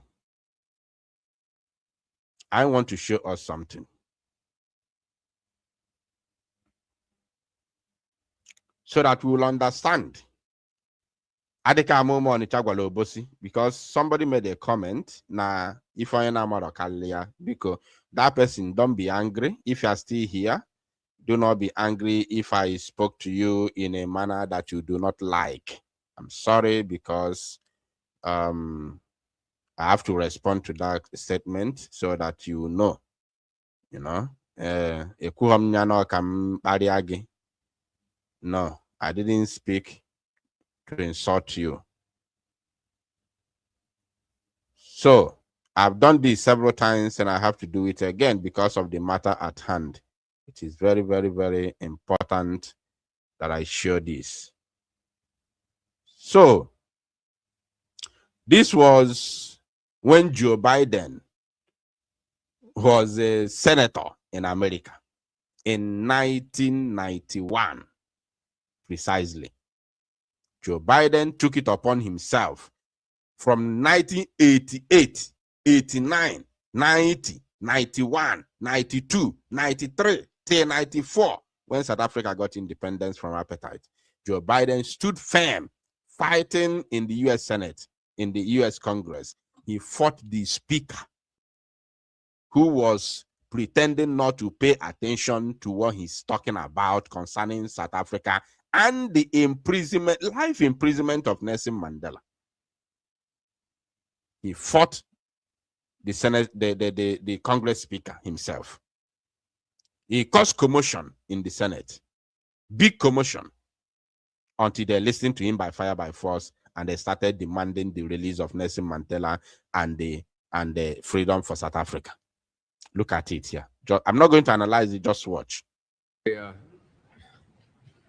First of all, So for those who don't know, this man you see here is Joe Biden, 1986. This is Joe Biden. This man you see here is Joe Biden when he was young in 1986. Listen, please. I'm amazed Bishop Tutu was as restrained as he was. His people are being mugged, shot, imprisoned, killed, smothered. I admire his restraint, not his assertion. I suspect if you or I were in his position, if we were a black South African leader or otherwise, I found you to be a very principled man and a combative man. I doubt whether you'd be on the ramparts, I suggest. I know I would be, and I think you would be. So I think he's been pretty restrained, number one. Number two, with regard to terrorism and necklaces. I'd have to disagree with you, Senator. Well, I think to say... Did you hear that? He said, this is the speaker. He said, I have to disagree with you. Joe Biden just the start. Joe Biden is just starting. The speaker said, I have to disagree with you. Pay attention, please. I'm amazed Bishop Tutu was as restrained as he was. His people are being mugged, shot, imprisoned, killed, smothered. I admire his restraint, not his assertion. I suspect if you or I were in his position, if we were a black South African leader or otherwise, I found you to be a very principled man and a combative man. I doubt whether you'd be on the... I hope you are hearing what is, because I don't want to analyze anything. He's telling them that if they are in the shoes of black South Africans, if they were in their shoes, are you paying attention? This is Joe Biden talking in U.S. Congress House, where they gathered to discuss state affairs and the world affairs, and to discuss state affairs and the world at large. He took it upon himself. He did not end there. He continued to fight until justice was done on behalf of Nelson Mandela and the South Africans at large. Pay attention, please. Ramparts, I suggest. I know I would be, and I think you would be. So I think he's been pretty restrained, number one. Number two, with regard to terrorism and necklaces. I'd have to disagree with you, Senator. Well, I think to say that President Reagan's statement yesterday was nauseating is not anything that I could agree with under any circumstances. I'm referring, not whether you agree with it or not, the frustration that he must feel. I'm surprised he hadn't said more. Of course he feels frustration. We all feel frustration. Yeah, but his people are dying. His people are dying. His people are dying. You feel frustration. They're dying. They're being shot. Children, we're talking. They've been shot. Ask him not. I don't want to analyze it. I'm sorry. Pay attention, please. Listen very, very attentively. Very important. I feel frustration. Yeah, but his people are dying. His people are frustration. They're dying. They're being shot. Children, we're talking about necklaces. They're lining up and they're shooting children. It's about is what to do is about what that. To do about it. And what disturbs me, what disturbs me, and I will try not to be disturbed, is not merely your policy. Remember, I'm a taxpayer. I remember you're a taxpayer. Just because I'm Secretary of State, you can't kick me around. I'm a taxpayer. I understand that, Mr. Chairman. I understand that. But I want to tell you something. What disturbs me more than the policy that you call a policy is the rationale for the policy. The rationale for the policy. You set out 4 principles that you. By now, they thought they still think it's a joke. They still believe that it's a joke. Now, because of the interruption from the speaker. Because of the interruption, the way it looks like they are mocking him, as if he doesn't know what he's saying. Watch his AFM now. Just watch what is going to happen. Adhere to, and then you, and I will go over them in a moment. Then you say on page 14, we must not become part of South Africa's problem. We must remain part of their solution. We must not aim to impose ourselves, our solutions, our favorites in South Africa. Damn it, we have favorites in South Africa. The favorites in South Africa are the people who are being repressed by that ugly white regime. We have favorites. Our loyalty is not to South Africa, it's to South Africans. And the South Africans are majority black, and they are being excoriated.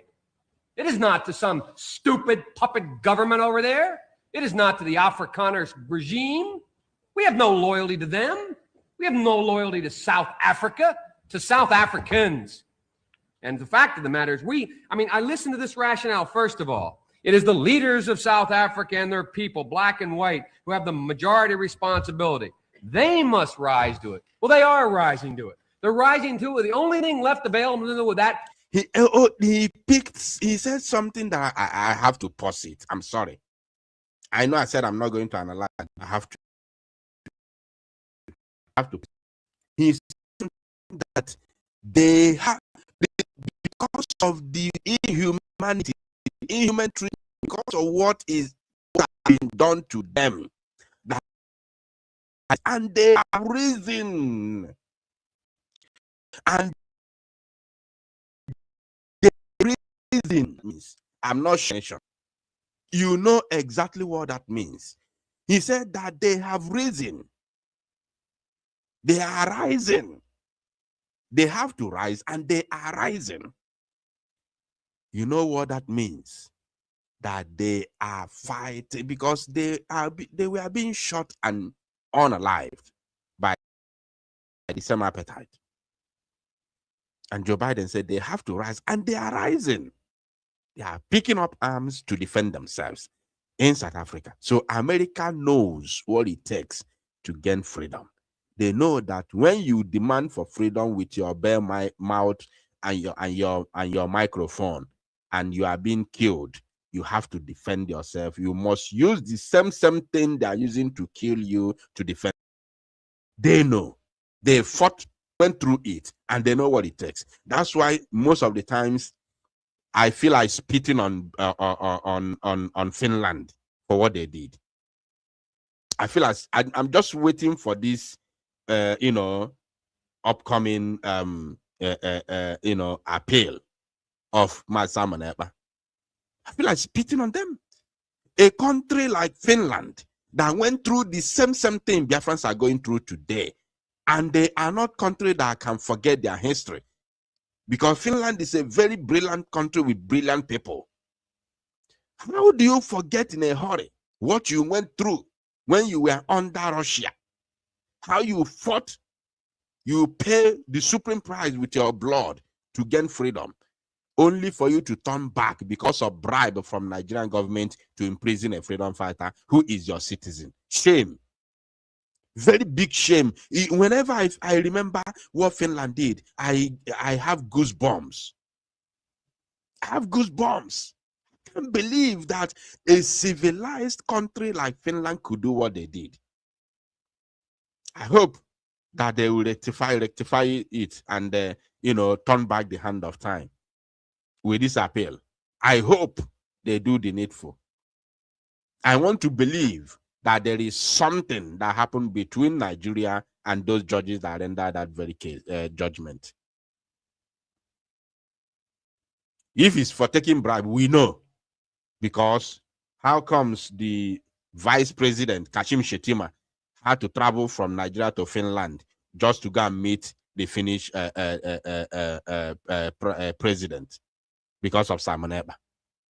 And not quite long from that very meeting, they imprisoned him. They arrested him and imprisoned him. It's so shameful. So shameful, honestly. So shameful. Let's listen to him. No, to Africa, to South Africa. And the fact of the matter is I listened to this rationale, first of all. It is the leaders of South Africa and their people, black and white, who have the majority response. They must rise to it. Well, they are rising to it. Did you hear that? They must rise, but they are rising. They're rising to it. The only thing left available with that repulsive, repugnant regime of Afrikaners there. And it's the only way they have. They've tried everything for the last 20 years.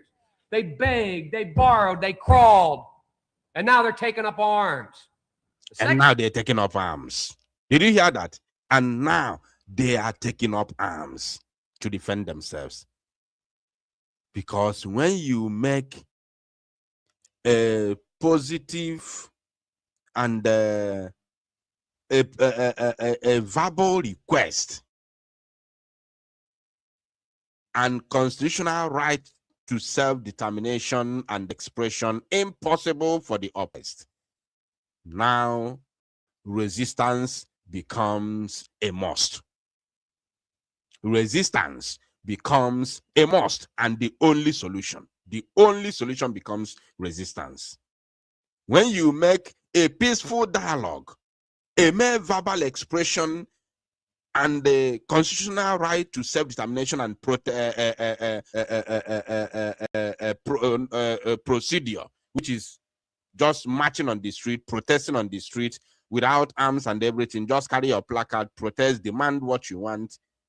When you make it impossible, then resistance becomes the only solution. That is what Joe Biden is saying. Now they are picking up arms. And that is what is happening in Biafra. Second thing, progress toward peace requires a timetable. Timetable, elimination of apartheid. What's our timetable? What are we saying to that repugnant regime? Are we saying you've got 20 days, 20 months, 20 years? We asked them to put up a timetable. What's our timetable? Where do we stand more? Black South Africans, the choices before Black South Africans are equally clear. We call on them to avoid easy descent into violence, terrorism, and extremism. To demonstrate by their action they understand the need for compromise. Hell, they've tried to compromise for 20 years. They've tried everything in their power. And look what's happened to them. They're being crushed. And then you say, the fourth principle is that our policies and those of our allies ensure that we expand political liberties in the post-apartheid South Africa. Mr. Secretary, maybe it's because I come from the civil rights movement in this country.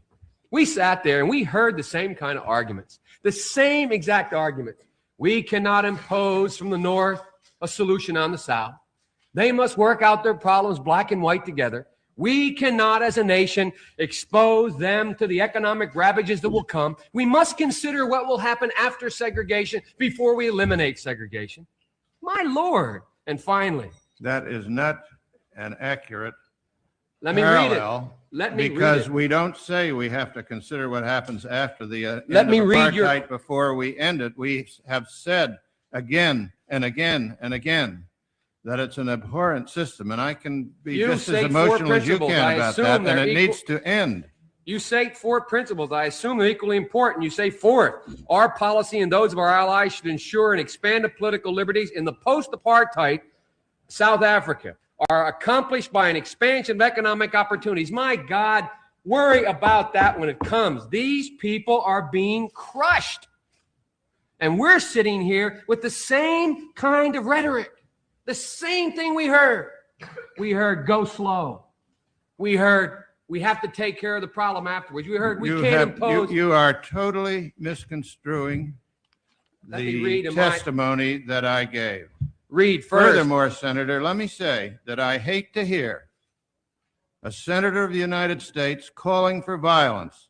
I'm not calling for violence. That's what you're doing. I hate to hear exactly what you're doing. I hate to hear an administration and a Secretary of State refusing to act on a morally abhorrent point. I hate to hear this country. I'm ashamed that this country puts out a policy like this that says nothing.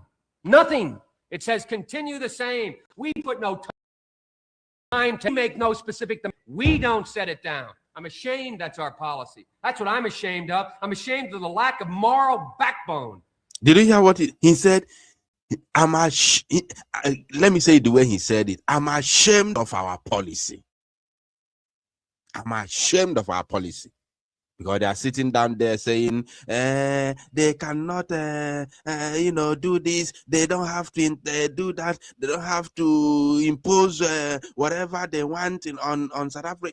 You know, the man is trying to be politically correct.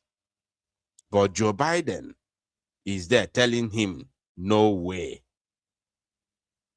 And let me say this before we end this video. That because I know maybe there's a, wherever your name is mentioned, you're always there. Maybe the people who are fighting for Mazi Nnamdi Kanu now and Biafra, maybe one or two of them are listening to this program, or maybe they'll watch later, because our people who live in America will find a way to get them to watch this program. So I know that when Joe Biden became president of America just previously, he did very, very bad things against the Biafran people by aligning with Nigerian terrorist government to kill innocent Biafrans. So he committed a lot of evil against Biafrans. So I am not showing this very video of Joe Biden because of his recent activities in Africa, especially in Nigeria. No, I'm showing this video because of what he did, his fight to liberate South Africa in 1980s to 1994, which is what we are going to pick with what the people who are fighting for us now in America are doing. That is the connection. We are connecting the dot with what he did in 1980s and 1990s, early 90s, for South Africa and Nelson Mandela to be free. We are connecting the dot with what our beloved congressmen are doing now for us. Not what Biden did as a president. He failed woefully as a president. I'm sorry. Those people who are supporting us and supporting Mazi Nnamdi Kanu, I don't really know the party they belong in America, whether they belong in Democrats or they belong to the other one, the ruling party. I don't know where they belong. I honestly do not know. But I'm sorry, I have to say that because I'm a very honest person.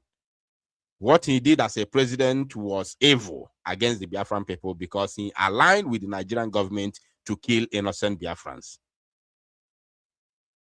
Whether he doesn't know what was happening in Nigeria, I don't know. But for him to be in total support of Nigerian government is a crime already against Biafran people. It's a no-go area. It's unacceptable and unbelievable. That is the truth. But what he did as a young senator, as a young man in America, to stand with South Africa is recommendable. And I hail him for that. That's why I'm playing this very video today, because we have people who are also speaking on behalf of the downtrodden Biafrans in Nigeria today. Let's continue to the conclusion. To this policy. Well, I resent that deeply, because there is tremendous moral backbone in that policy on a bipartisan basis and has been for many, many years. Basis for this. There is, I doubt very much if there is any real disagreement with the objectives set out there. Republican, thank you for reminding me. Is so shameful that I mentioned an opposition party, which is Democrat, and I didn't mention the ruling party, which is Republican. So thank you, my people, for reminding me in the comment section. Let's proceed. With the steps that have to be taken, if there is going to be the kind of change you want, there is no other way but to get those things to happen. The only way. Now the question is, what can we do that will get those things to happen? And I think that I outlined the course that is there, and also have tried to point out to you and to the South African government the terrible situation they're creating for themselves. Obviously, the action has caused violence, or at least has not stopped the violence. There is violence, overwhelming violence in South Africa today. If you want to avoid more, the former Prime Minister of Australia is correct. Let the South African blacks know that we stand with them four square. We do. We have let them know. They don't believe it, neither do I. Well, You can believe it or not, I might say I read my testimony a different way than you did. I'm surprised that it could be read with those inflections. Thank you, Senator Biden. Senator Mathias. So this is one of many. This is one of many. And I'm very happy to, highlight this. This is one of many. There are a lot of moments where not only Joe Biden, but more people joined to raise their concerns about what was happening against the Black South Africans in America, including elsewhere in the world. But the one from America carried the biggest pressure. And finally, the Black South Africans were able to be rescued. So what is happening today is just history repeating itself from different people, different times, and different, dimension, but it's just almost the same thing. So my people, we don't have to continue. Thank you for listening to me. We have to end the program right now. But as we pray, we must also be happy and thank God, even though our happiness is not 100%, but at least, because Igbo people, we have to pray and thank God at the center. We have to be thankful and thank those who are speaking on behalf of Mazi Nnamdi Kanu in America. It's not easy.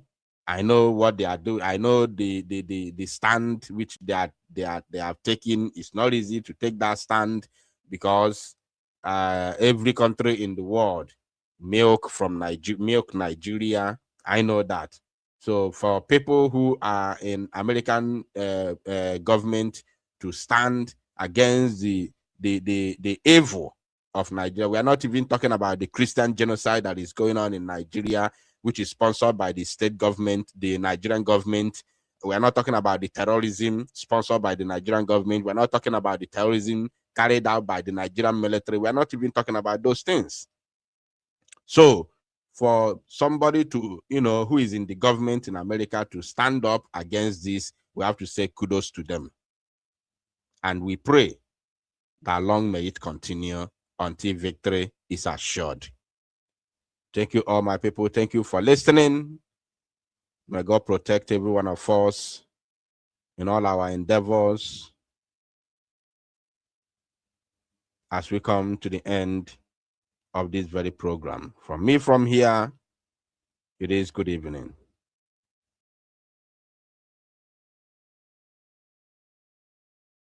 Wow, ụmụ Igbo mụrụ nze m ọzọ mgbede ọma ụmụnne m, anyị ekene Chineke ikuku nna abịago gwa anyị ka o si wee dị and anyị anụkwana na sọnsọ ekene ka anyị na-enye Chineke wee na-ayọkwa Chineke onyemaka because ọkwa enyemaka Chukwu, ọkwa enyemaka Chukwu then anyị anọ ayọkwa Chineke n'isi alọya ejimakọ because the threat is too much. Amadum ka o si eme, amalọ ka o si eme, amalọ ka o si eme. Chinasa Nwoolu, ọwụ na unu chete, o nwee program mme, eme ka nchọ program ahụ ebe Chinasa Nwoolu na-akpọ alọya ejimakọ wee na-asa ọ na ha mechaa press release ka ọsọ gịnị o jekwukwa ife amamihe ọsọ ya emekwa na ọrụ na ọ try ya ọzọ. And then man this our barrister lawyer Ejimakor, o te go and threat life ya, o te go and threat life this man. Onwe mgbe ha mere o mere chọkwa the same Chinasa Nwoolu ndị DOS a ọbata obi ewepụta wee nye ha warnings if anything happen to lawyer Ejimakor. So na ha bidokwana ya ọzọ because ha ma na onwe ọzọ onye nụ ya nụ onwe ọzọ ọnụ ya ekwu. So because before this nwoke onye Aliwa ekwu okwu ọnụgo n'ọnụ nwanne ya nwoke Chinasa Nwoolu So if anything happened to Aloy Ejimako, onye Fulani ka na-eje hold responsible. No ndị mma gburu Aloy Ejimako ma Chineke ekwukwa na DOS because ha kwuru ya ekwu. Nke a wụrụ mba na-etere nke a wụrụ ịbụọ.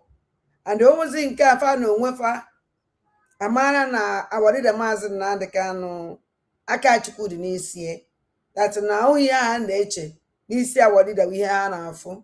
So ha ya make sure that na onye ọna na around awarida Maazị Nnamdi Kanu onye ọna na-eme ka their plan half complete ha ya ewepụ onye ahụ ha ya egbu the person before awarida Maazị Nnamdi Kanu na-apụta.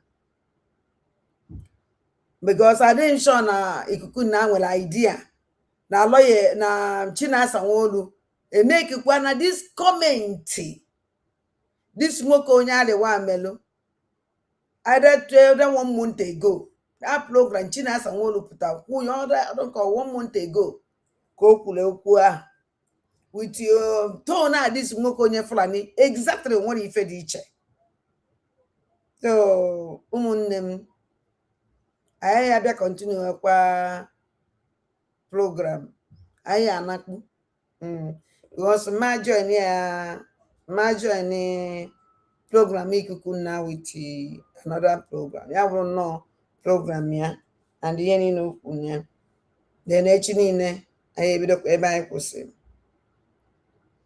echiwo nnukwu ụbọchị ekene m na ụmụ Igbo mụrụ nze m ọzọ ụmụ ike njaba asị m nke onye chiri ya zelu onye ọ na-adụkwa kiafọ kachasị ndị nọ n'aja n'Igbo nna ọnụ ya adị kiafọ ụmụnne mara ka unu si eji mara ka unu si ana ọkachasị ndị nọ na vileji n'ime ime vileji be ha adịghị na taụn ọnụ ya adị kiafọ ndị ọfịa solindara ọsọ nwere ndị be anyị bi n'akụkụ ọfịa ọndụ ahụ ka ebere na-emere m biko ọsọ ndị ahụ na-ata afụfụ karịrị afọ.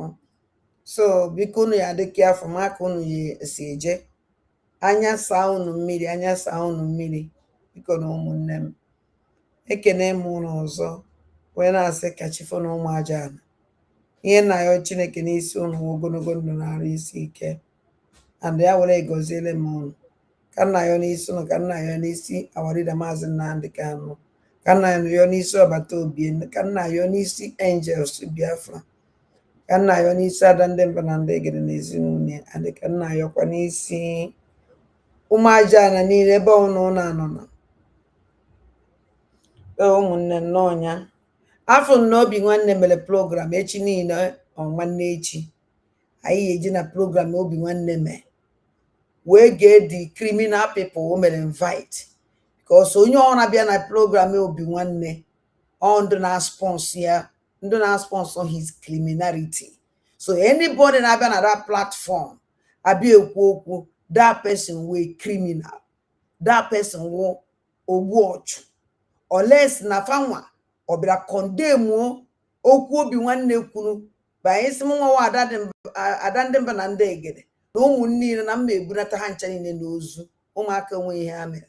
So anybody bịa na platform obi nwanne akọndem okwu ahụ obi nwanne kwuru si ya na obi nwanne na nke a n'ime ikwu mana ekwuteghị nke a onye ahụ enemy of ada ndị mba na ndị egede o so na ndị na-aplan igbu m gbuo ezinụlọ m. So echi niile ka anyị visit ndị jerenu because afọ na o mekwara invite kedu this guy a na-akpọ Agbala Nze. So enwe opportunity ịtọkụtu Agbala Nze. Yes, because afọ na Agbala Nze onye alụrụ ana ka ọnwụ a shameless man dị ka Agbala Nze nwere platform dị ka platform Agbala Nze nwe ọsọ ọnwụrụ ọnụ na-ekwunu and it's like na that man a na-akpa Agbala Nze onye Enugu steeti a na-egbu ihe niile a na-egbu n'Enugu steeti na-eme arụ niile a na-eme n'Enugu steeti na-ekidnap ndị mmadụ n'Enugu steeti na-elepụ ndị nna anyị na ndị nna anyị. Agbala Nze never one day use o platform ya wee bịa condemn shows you and me na ife na-eme n'Enugu steeti Agbala Nze ma anya ya aka Agbala Nze dị ya andọ ya ka igbu ochu eji ndị ya ka ihe andọ ya ka fe ji ekwu atrocities niile na-eme na Igbo. So ụmụnne m mma gwa kedu afọ ya anọ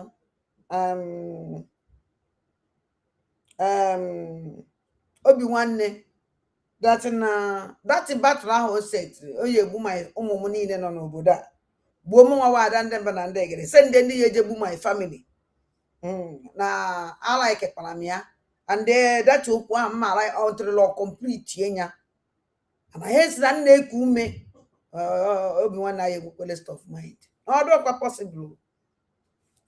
possible no it's not possible so ụmụnne m mma hapụ na asị m kachifo so onye ọna m obi nwanne fụlụ obi nwanne na ya ife ndị obi nwanne na-amasị ejekwa egwu ya na ada ndị m na ndị egede na nkakwa ebe ahụ nkwụ na ma dị shake na I like this kind of challenge.